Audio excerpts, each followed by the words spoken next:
لم يكن نظام مبارك نظاما ثعبانيا إذا قطعت رأسه قضيت عليه، إنما كان نظاما سرطانيا نشر خلاياه في جسد هذا الوطن العظيم.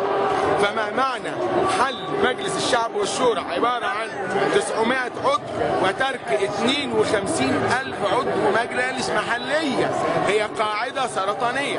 ما معنى أنني أقيل وزير التنمية الإدارية أو المحلية وأبقي على 29 محافظ و29 سكرتير عام و29 سكرتير مساعد و29 مدير أمن، كلها خلايا سرطانية. الاعتذار بمنطق الوقت يعني أن مصر هذه دولة منفصلة عن العالم. قلنا أن هذا حدث في أوكرانيا وحدث في تشيلي لما شالوا بينوشيه. أما عن أن شفيق محترم أو غير محترم يجب أن يصمت الحديث عن الأشخاص. نحن نتكلم عن شعب عظيم. ليس معنى أن يدير شفيق مطار بكفاءة أنه يستطيع أن يدير أمة عظيمة بكفاءة. ذلك منطق حدث به الأغبياء، ذلك منطق يرفضه أعظم شعب في الوعي. شعب مصر هو أعظم شعوب العالم وعيا، يرفض ذلك المنطق. إذا كان مصر لديها مطار جيد فالسعودية لديها مطار جيد والإمارات لديها مطار جيد. إذا كان شفيق بصنعه لمطار جيد يستطيع أن يحكم مصر، فماذا أقول عن من صنع مطار فرانكفورت؟ هل يحكم العالم؟ ومن صنع مطار هيثرو هل يحكم العالم؟ ومن صنع شركة الإمارات وهي أحدى كبرى شركات الطيران في العالم هل يحكم العالم؟ ذلك منطق غبي ضعيف. ثم أعود فأؤكد إن استهلاكنا فيما مضى لديكتاتورية الفرد لا يعني أن ننتقل إلى ديكتاتورية المجلس الأعلى. يكفي. أنا هرجع لحضرتك وأسألك سؤال. كنت فين أيام الثورة؟ كنت في الميدان ولا فين؟ كنت في الميدان على فترات، لأن أنا صاحب محبس وكانت دي في خطر، فكنت بضطر أروح لتأمينه وبرجع. بروح. في نظرك إن الثورة ما ينفعش تنام دلوقتي ولازم تكمل؟ يا سادة، هذا الشعب العظيم له تراث عظيم. شعبكم العظيم في ثورة 19 استمرنا عامين في الشارع. ثورة 19 أعظم نتائجها ظهرت عام 1923 في دستور من أعظم الدساتير. نعود إلى ما يلهون به الشعب عن الدستور. لقد صنع الدستور الذي حكمت به مصر عام 1971 وتوضع الدساتير بما يسمى وثيقة الدستور. توضع الدساتير بما يسمى وثيقة الدستور التي هي عبارة عن اجتماع طوائف الشعب لوضعه وباسمه وللغايات الكبرى. من قال أن الأمم العظيمة لها دساتير مكتوبة، إنجلترا ليس لها دستور مكتوب، هذه مغالطات. والمفترض في الدستور أنه ضمانة للشعب ضد الحكومة وليس ضمانة للرئيس والحكومة للتسلط على الشعب. يجب أن تختفي تلك المفاهيم القذرة التي لا تليق بمصر. أنا أعتبر أن مصر جغرافيا وتاريخيا هي دولة عظمى. إن اهتزاز العالم أجمع لثورة مصر لم يحدث في ثورة سابقة، وذلك لما لها من مكانة.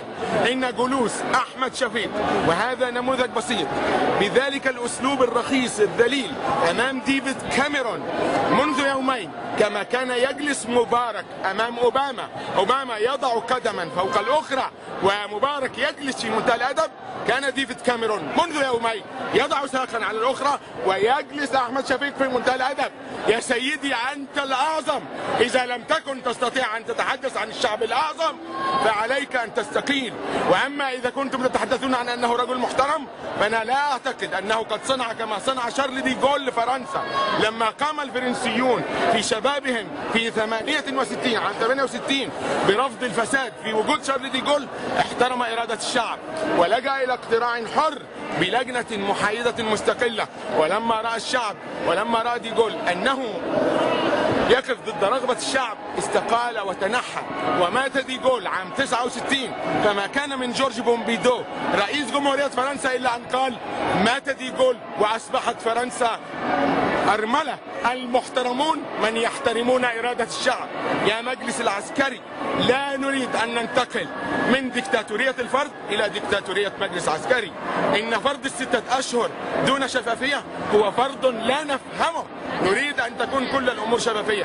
إن فرض أن نغلق زنازين ونفتح زنازين أخرى هو فرض لا نفهمه.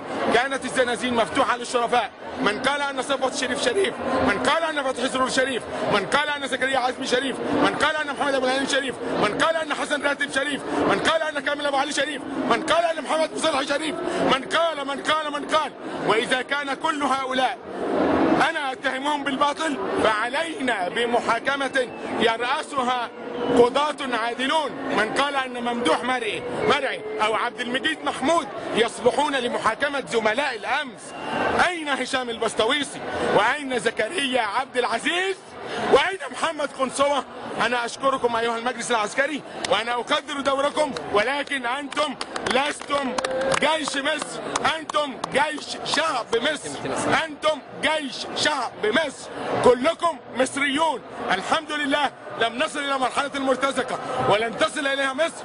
مصر هي الأعظم في التاريخ، ومصر هي الأقوى في الجغرافيا، والمجد للشعوب والخزي للديكتاتورية. لا يوجد إنسان يملك الحقيقة المطلقة، ولا يصح أن يفرض فرد أو جماعة آراءهم على أمة بأكملها. احترام الشعوب هو مقدمة الحضارة، ومصر قادمة مهما كان، وأنا أبذل دمي في هذه الأرض الطاهرة لينبت زهرا يشمه أولادي. سلام الله عليكم.